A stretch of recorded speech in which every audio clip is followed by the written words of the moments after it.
3 months ago, a woman named Linda pulled into my shop in a 1998 Toyota Camry with 230,000 miles on it. Every shop she'd been to told her the same thing. Your rings are shot, you need an engine rebuild, budget $4,000 to $6,000. She was 2 weeks away from junking the car. I told her to leave it with me for a week. When she picked it up, it had stopped burning oil almost completely. I didn't open the engine once. Hi, my name is Alex, and this is Japanese Car Garage. Why your engine burns oil. Let me tell you what oil burning actually is, because most people have it wrong. And that wrong understanding is exactly why they end up getting talked into repairs they do not need. When your engine burns oil, it means oil is getting into the combustion chamber and being incinerated along with the fuel.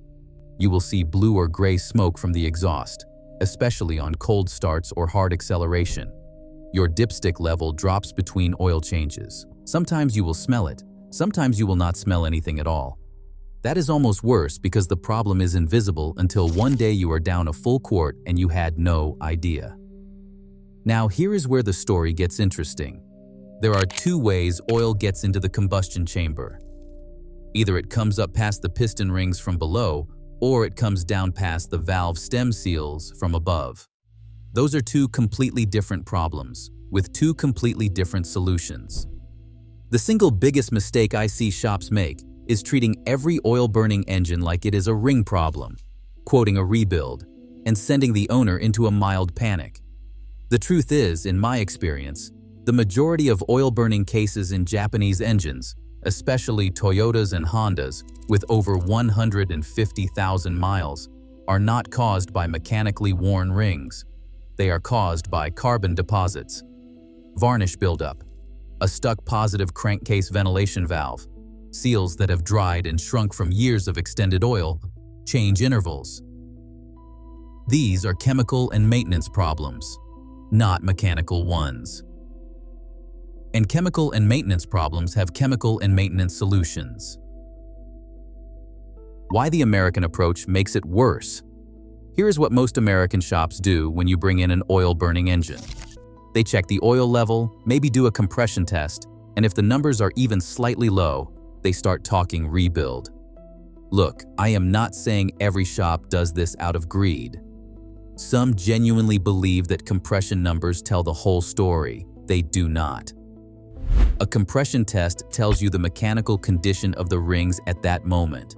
It does not tell you whether those rings are gummed up with carbon deposits and cannot move freely in their grooves. It does not tell you whether the PCV system is pressurizing the crankcase and pushing oil past seals it would otherwise never reach. It does not tell you whether the valve stem seals have hardened from years of high heat and infrequent oil changes.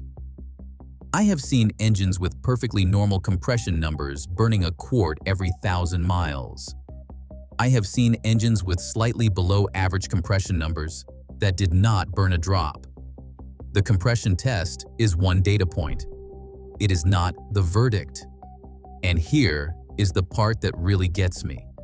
A lot of these oil-burning diagnoses happen on engines where the owner has been doing 10,000-mile oil change intervals for years.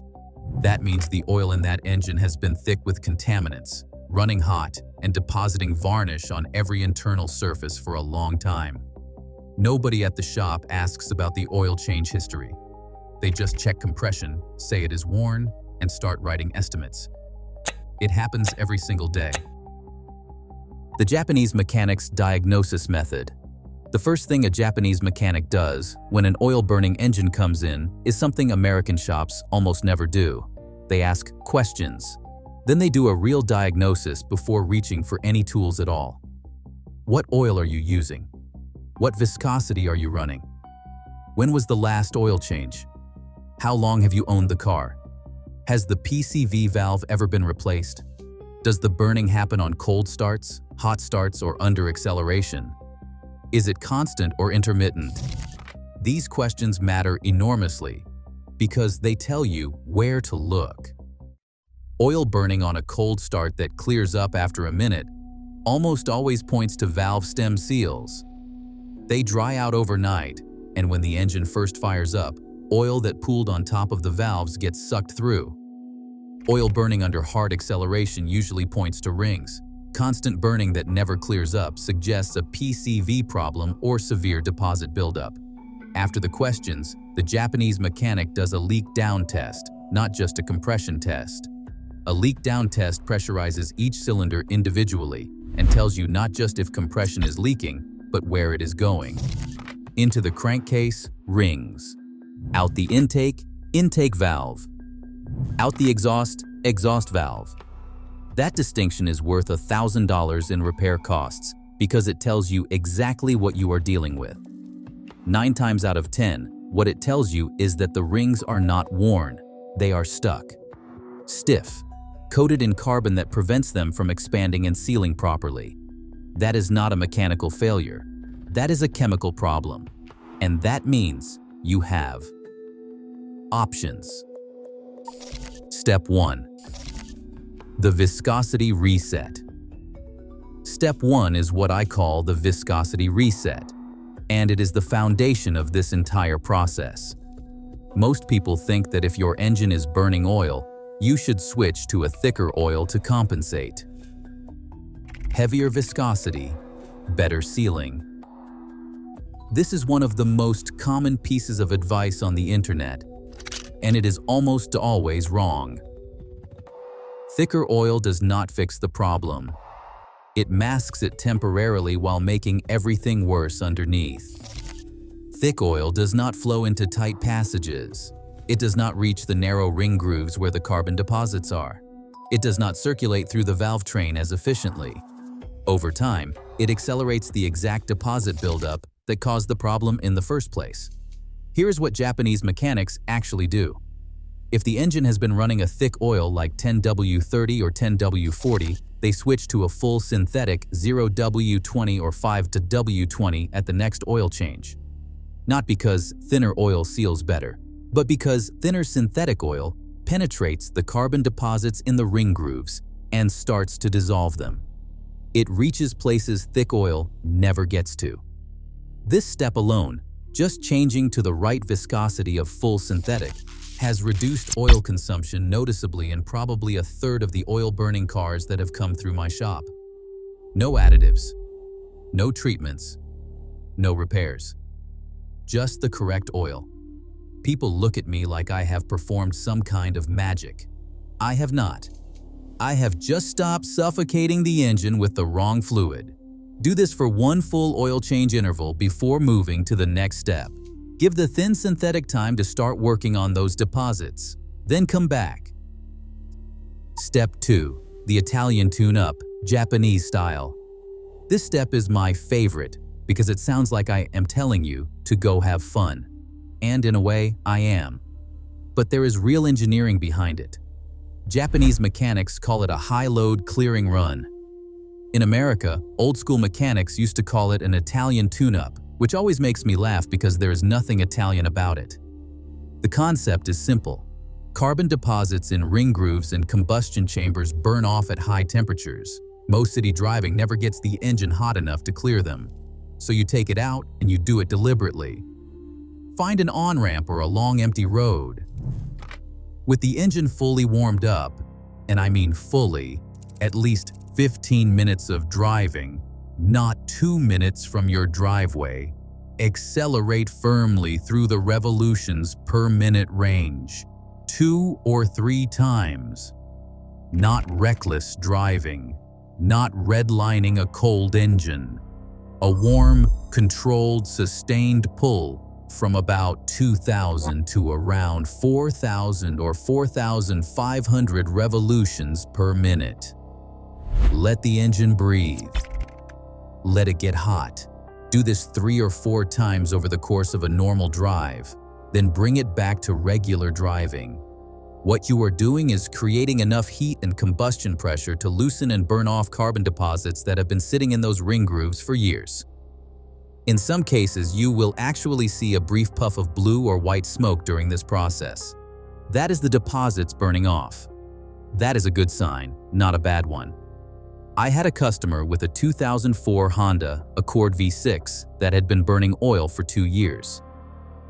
After 2 weeks of following this protocol combined with the viscosity reset, consumption dropped by more than half. His wife thought he had secretly had the engine rebuilt. He had not. He had just driven it properly for the first time in years. Step 3. The two-stage flush protocol. Step 3 is where we get serious about the chemical side of this. And this is the step most people skip because it requires a little patience. Japanese mechanics use a two-stage flush protocol before and after the viscosity reset oil change.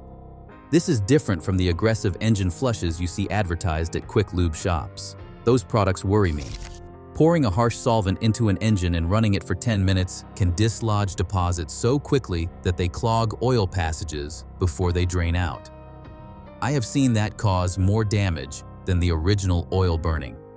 The Japanese approach is gentler and more deliberate. About 500 miles before your oil change, add a high-quality engine detergent treatment to the existing oil. This is not a miracle cure in a bottle. Use something with a solid chemistry background, like Liqui-Moly Engine Flush or BGEPR. These products work slowly over those 500 miles, softening the varnished in carbon that is coating the ring grooves and valve guides. At the oil change, drain the oil hot, always hot. Hot oil flows freely and carries contaminants with it.